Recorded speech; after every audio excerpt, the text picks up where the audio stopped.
Salut tout le monde, j'espère que vous allez bien les amis, on se retrouve pour une nouvelle vidéo. Ce week-end on rappelle que le Real sera en déplacement du côté de Vallecas pour affronter le Rayo Vallecano. On va démarrer les unes des quotidiens madrilènes, le quotidien AS qui consacre sa une à Thibaut Courtois. Plutôt rare les amis, on a souvent des unes sur Mbappé, sur Vinicius, Rodrigo ou autres, mais en tout cas Courtois c'est plutôt rare. Courtois apuesta feliz, Courtois apporte de la joie.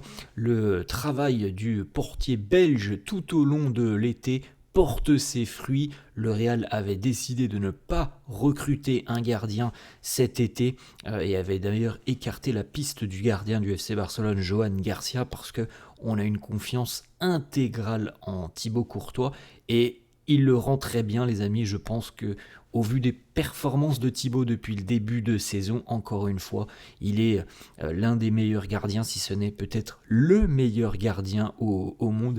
Thibaut, c'est l'élite tout simplement, on le voit match après match. On poursuit les amis avec la une de Marca qui titre Rudiger, cumbre à la vista, Rudiger, un sommet en vue du côté du Real. Il est prévu qu'une discussion ait lieu début d'année 2026 par rapport à la continuité ou non du défenseur allemand du côté du Real. Rudiger aimerait rester à Madrid. Il y aura des discussions parce que aussi, évidemment, il vient de connaître une blessure quand même assez sérieuse. Il reviendra d'ailleurs normalement dans à peu près un mois. Le plan donc est de démarrer des discussions en 2026. Pour le moment, on n'a pas véritablement acté que Rudiger continuera au Real l'année prochaine. Ça n'a pas été acté. C'est un dossier relativement similaire à celui de David Alaba. Alors, pas sur tous les points, parce que je pense véritablement que David Alaba, du côté du Real, on a beaucoup plus de réticence au vu de son état physique.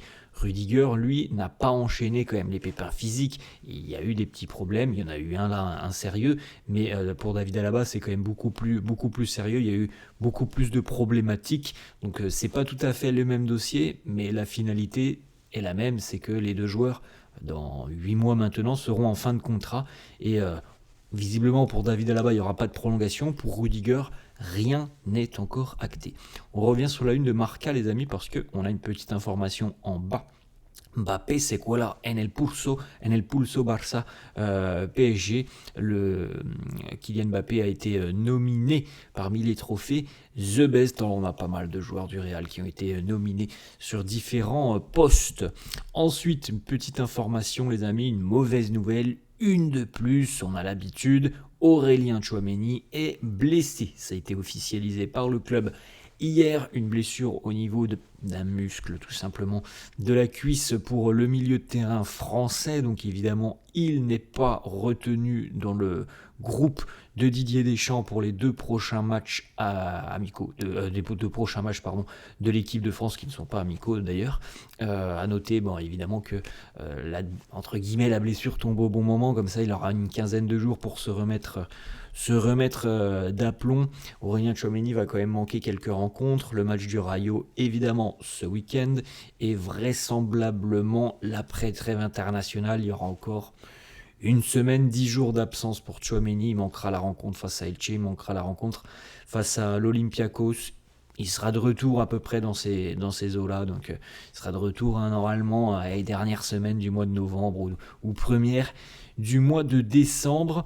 La liste des blessés du côté du Real. Donc nous avons à l'heure actuelle 5 blessures côté merengue: David Alaba, Antonio Rudiger, Franco Mastantuono, Dani Carvajal et Aurélien Tchouaméni. On estime la blessure de Tchouaméni à peu près 3 semaines.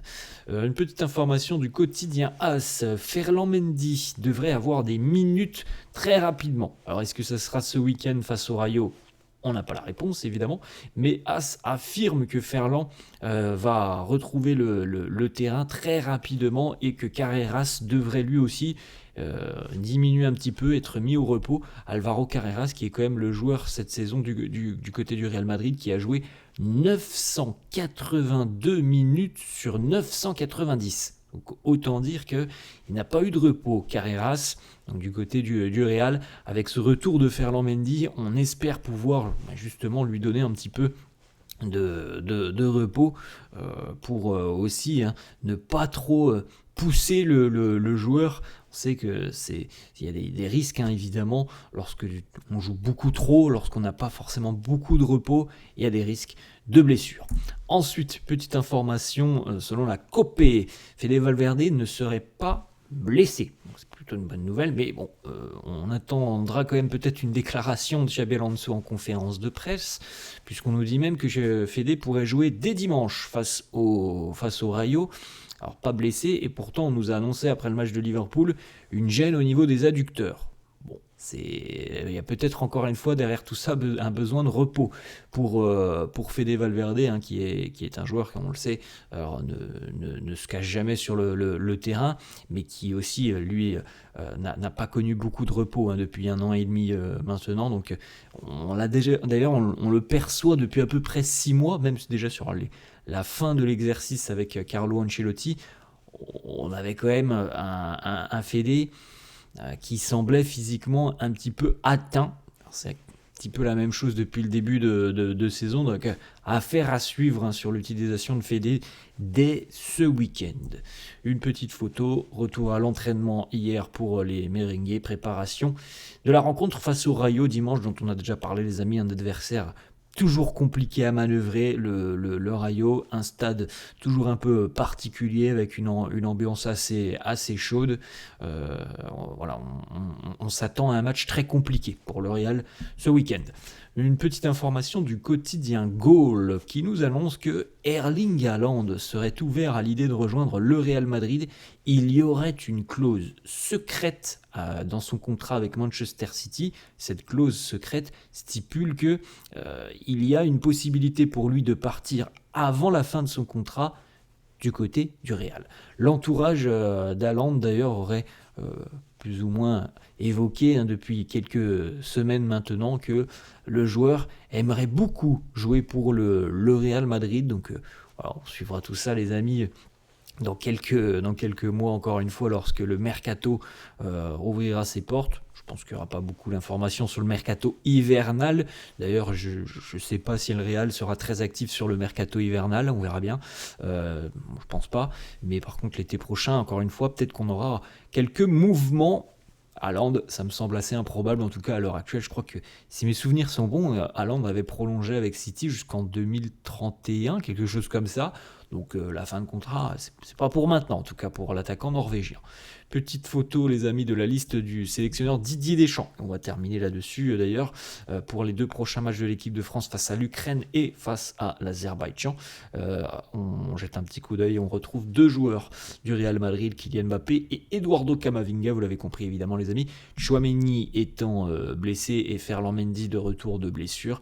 Les 2 joueurs n'ont pas été appelés, donc Mbappé et Kama sont présents avec les bleus. Voilà les amis, la fin de cette vidéo, j'espère que ça vous a plu. N'hésitez pas comme d'hab à lâcher un petit pouce bleu, n'hésitez pas non plus à vous abonner à la chaîne, je vous souhaite une très bonne journée, je vous dis à la prochaine. Ciao.